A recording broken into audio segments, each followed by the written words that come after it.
No way. He went up.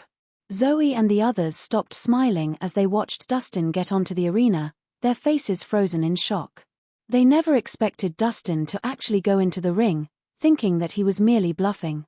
Still, did he have a death wish? Hey, you. Weren't you going to eat your shit while doing a handstand? Go ahead. Nelson suddenly spoke. Zeke stiffened awkwardly.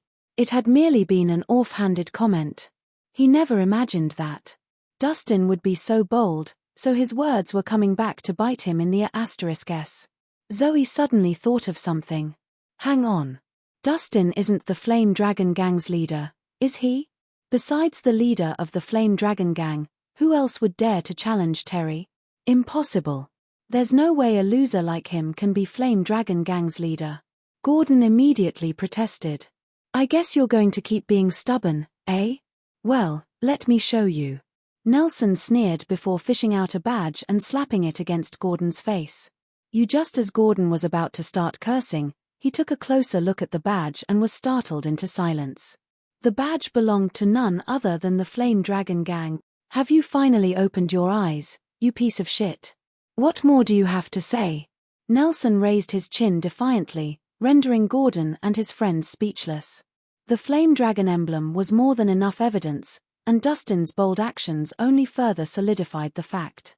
However, it was hard for them to accept that the man they had been praising for defeating Maniac was the boy toy they despised. Hey, kid. Didn't you say you were friends with our leader? So, do you know him well? Nelson sniggered. Gordon's face instantly reddened from embarrassment. When his friends turned their gazes toward him, he was so humiliated that he wanted to run and hide. After all, there was nothing more embarrassing than having your lie exposed in public. Cat got your tongue. Weren't you so full of yourself earlier? Say, how does it feel to be exposed? Nelson taunted. Gordon gritted his teeth and swallowed his words since he knew that he would only further embarrass himself if he spoke more. So what if Dustin is the leader of the Flame Dragon Gang? He's still going to lose to Terry Doyle. Zeke humphed disdainfully. He's right. Only an idiot would challenge Terry Doyle, Zoe echoed, finding any reason to retort Nelson. Gordon smirked. His biggest mistake was trying to show off. Let's see how he meets his end later. Although he still felt humiliated, the thought of Dustin beaten into a pulp pleased him greatly. Meanwhile, in the ring, Dustin's appearance had drawn much attention, and people were eager to see how the show would unfold. Are you Dustin Rhys, leader of the Flame Dragon Gang? Terry's hands were clasped behind his back as he gave Dustin a scornful look over. I am. Dustin nodded. I can't tell if you're brave or stupid for challenging me.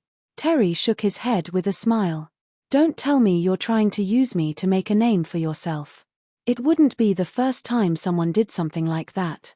Terry had encountered many who challenged him in hopes of using their victory to boost their reputation, just like Verdant Phantom. Still, all those people eventually lost to him. Let me make this clear. I'm not interested in making a name for myself. I decided to challenge you to save myself the trouble by settling things with your family once and for all, Dustin answered calmly. Settle things with us? And how do you intend to do that?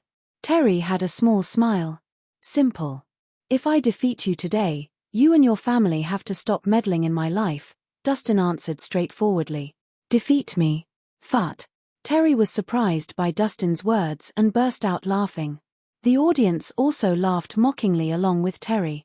It would be a miracle if Dustin could come out of this battle alive, but to think he could defeat Terry? What an idiot. He's an interesting fellow, but he's too arrogant. Phil was unbothered by Dustin's words. Insolent fool. Even Verdant Phantom was easily defeated, so what makes him think that he stood a chance against Terry? Maggie humphed scornfully. I've done what I could to stop you, but you wouldn't listen. Claudia shook her head. She had only advised Dustin because of Sheila, but Dustin refused to listen and even dared to see his challenge through after watching what happened to Verdant Phantom, so he must be an idiot. Sir Paul, do you think Dustin has a winning chance? Hector asked out of the blue. We'll find out soon. Paul smiled but didn't give a straight answer. Mr. Harmon, you must be joking. That brat is just a nobody. There's no way he could win. Phil smirked. Just because he's not famous doesn't mean he's not capable. Since he dared to challenge your son, I'm sure he's confident in his skills. Hector protested. Since you seem to have faith in him, why don't we have a bet? Phil wore a smile. What are we betting with? Hector didn't refuse. I've been eyeing your antique pottery for some time now. Let's go with that. Phil got straight to the point. I must say, you're quite greedy, my friend. The treasure you picked is worth over $3 billion. But what will you put on the line? I'm not a narrow-minded person.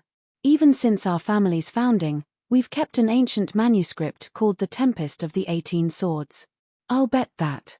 What do you think? But that's your family heirloom. Are you sure? Hector was astonished. Tempest of the 18 Swords was a book that contained information about a top-grade martial arts sword technique and has existed ever since the Doyle family was established. Usually, only the leader and his heir had the right to read it, while others in the family couldn't even catch a glimpse of it. In fact, an internal conflict had happened before just because of this book, so it was easy to guess how valuable it was. Of course. So, do you agree to the bet? Phil smiled. He had dared to bet his family heirloom since he was confident that his son would win. And since the winner was certain, he didn't mind betting on something so valuable when there was no way it would fall into Hector's hands. Since you put such a precious item into the bet, I'll agree to it. Let's see who wins. Hector agreed. Readily. If Dustin lost the battle, Hector would merely lose an antique.